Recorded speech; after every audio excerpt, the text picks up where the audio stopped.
اعوذ باللہ من الشیطان الرجیم، میں پناہ مانگتی ہوں اللہ تعالی کی شیطان مردود کے شر سے۔ اعوذ باللہ پڑھنا آپ میں سے ہر ایک جانتا ہے کہ جب بھی قرآن مجید کھولیں ہمیں اللہ تعالی کی پناہ لینی ہے۔ سوال یہ پیدا ہوتا ہے، ہم اعوذ باللہ کیوں پڑھتے ہیں؟ اعوذ باللہ پڑھنی کیوں ضروری ہے؟ پہلی بات ہے، بہت اہم، گہری، سادہ۔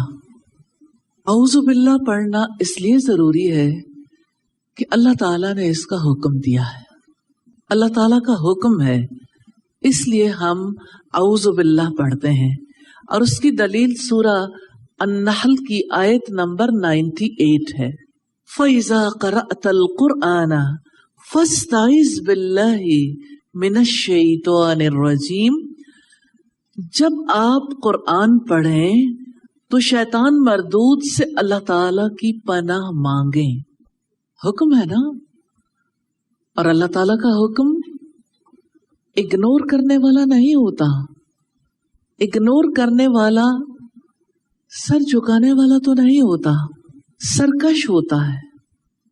اگر ہم یہ دیکھنا چاہیں ہمارے دین میں اللہ تعالی کے امر کا، حکم کا کیا مقام ہے، تو اصولی طور پر الامر یفید الوجوب، اللہ کا حکم واجب ہونے کا فائدہ دیتا، واجب ہے، ریسپانسبلٹی لینی ہے ہمیشہ کے لیے۔ اعوذ باللہ ضرور پڑھنی ہے۔ آپ اطاعت تو یوں بھی کر لیں گے، یہ مطلوب نہیں ہے۔ مطلوب یہ ہے کہ آپ جب بھی اللہ تعالیٰ کا حکم مانیں اس پر اجر کی امید رکھیں، اللہ تعالیٰ سے ثواب کی امید رکھ کر اعوذ باللہ پڑھنی ہے۔ دوسری دلیل ہے، قرآن ہمیں اللہ تعالیٰ کا راستہ بتاتا ہے اور شیطان ہمیں اس راستے سے روکنا چاہتا ہے، اور صرف اللہ تعالیٰ ہی ہمیں شیطان کے شر سے بچا سکتا ہے۔ شیطان کے شر کو دور کرنا واجب ہے، جیسے اللہ تعالیٰ کے حکم کو ماننا واجب ہے نا، ایسے ہی شیطان کے شر کو دور کرنا واجب ہے۔ یہ دوسری دلیل ہے۔ تو سوال یہ پیدا ہوتا ہے، شیطان کون ہے؟ ہمارے یہاں لوگ جانتے تو ہیں لیکن پھر غلط فہمی میں مبتلا ہو جاتے ہیں۔ شیطان جن ہے۔ غلط فہمی یہ ہوتی ہے کہ فرشتوں میں رہتا تھا، فرشتہ ہے۔ بہت سے لوگ، بہت سے علماء بھی غلط فہمی میں مبتلا ہیں۔ تو شیطان کے بارے میں جان لیجئے، جن ہے، انسان کا دشمن ہے، اور ہمارے پاس دلیل ہے اس بات کی کہ شیطان جن ہے۔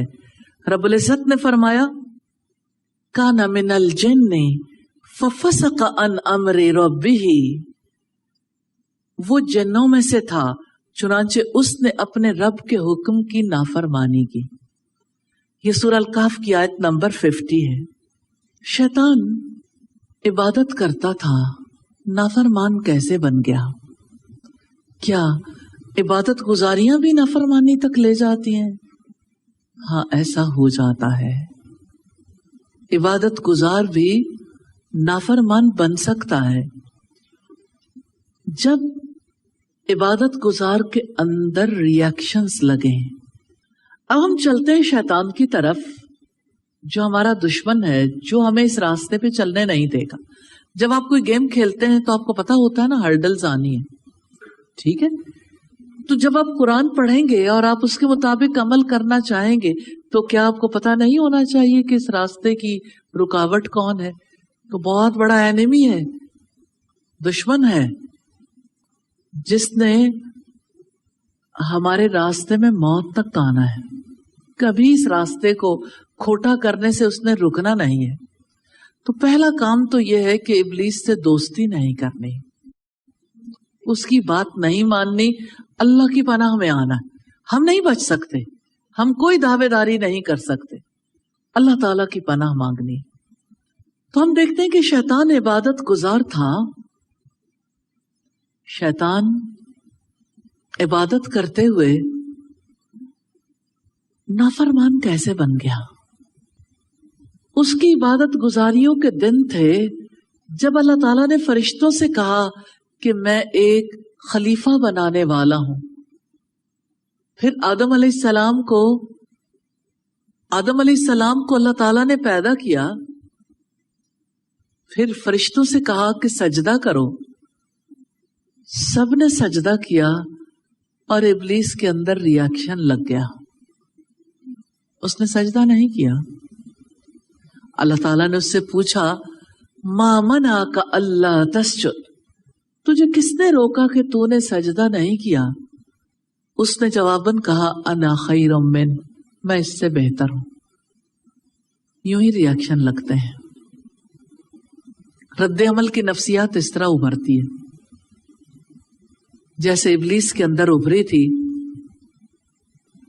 اور آج پوری دنیا میں آپ دیکھیں گے، پوری ورلڈ میں اس بڑے پیمانے پہ یہ ریاکشن لگا دیا گیا ہے.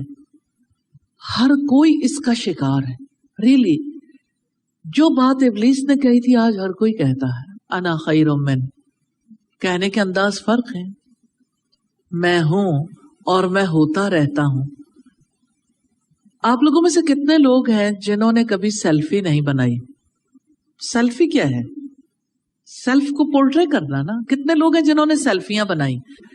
اب دیکھیں، سیلفی بنانے کا مطلب یہ ہے کہ آپ اپنی سیلف کی پروجیکشن چاہتے ہیں، آپ اپنی سیلف کے بارے میں کانشیس ہیں، تو اس کو ہم نے رائٹ ڈائریکشن پہ لانا ہے. اللہ تعالیٰ لے کے آئیں گے انشاءاللہ. لیکن انا خیر من کی وجہ سے ابلیس کے اندر حسد آ گیا. کمپیریزن میں آیا نا. جب کمپیریزن میں آیا اس کے اندر حسد پیدا ہوا، تکبر پیدا ہوا. اس وجہ سے اس نے سجدہ کرنے سے انکار کر دیا. پھر اس نے کیا کیا؟ اس نے انسان کو گمراہ کرنے کے لیے، اسے فریب دینے کے لیے، وعدوں کے جال میں الجھانے کے لیے اللہ تعالیٰ سے اجازت مانگ لی کہ آپ مجھے قیامت تک مہلت دے دیں کہ میں اسے اپنے وعدوں کے جال میں پھنسا لوں. امتحان کے لیے تو پیدا کیا تھا. اب ابلیس نے اس کے لیے یہ مہلت مانگ لی کہ میں بہکا بھی سکوں. بہکانے کی تو ظاہر ہے کہ جتنا کوئی کسی کے اگینسٹ کام کرتا ہے، حسد آہستہ آہستہ بہت بڑی دشمنی میں بدل جاتا ہے. تو ابلیس بھی بہت بڑا دشمن بن گیا. تو شیطان کو اللہ تعالیٰ نے اجازت دے دی برائی پر آمادہ کرنے کے لیے، انسان کو اکسانے کے لیے، اکساہٹیں پیدا کرنے کے لیے، اللہ تعالیٰ کے راستے سے ہٹانے کے لیے. وہ مسلسل دشمنی جاری رکھے ہوئے ہے. شیطان نے اللہ تعالیٰ کے حکم سے، حکم ماننے سے انکار کیا تھا نا، اطاعت سے انکار کیا. اس لیے اللہ تعالیٰ نے اسے رجیم قرار دیا، مردود، رد کیا گیا، ریجیکٹڈ. تو ہمیں یہ پتا چلا کہ جو اللہ تعالیٰ کا حکم آنے کے بعد نہیں مانتا وہ ابلیس کے ساتھ جا کھڑا ہوتا ہے ریجیکٹڈ لوگوں میں. تو ہم نے ریجیکٹڈ لوگوں میں شامل نہیں ہونا. ایوری ٹائم جب آپ اعوذ باللہ پڑھیں گے تو آپ ان ساری باتوں کو یاد کریں گے اور اللہ کی پناہ میں آئیں گے. اور اللہ کی پناہ میں آئیں گے تو آپ کو ابلیس کی دشمنی یاد آئے گی. تو ابلیس کی دشمنی صرف حضرت آدم کے ساتھ نہیں تھی، نسل آدم کے ساتھ بھی، آدم کے بچوں کے ساتھ بھی. آدم کے ہر بچے کو وہ اپنے ساتھ آگ میں لے جانا چاہتا ہے.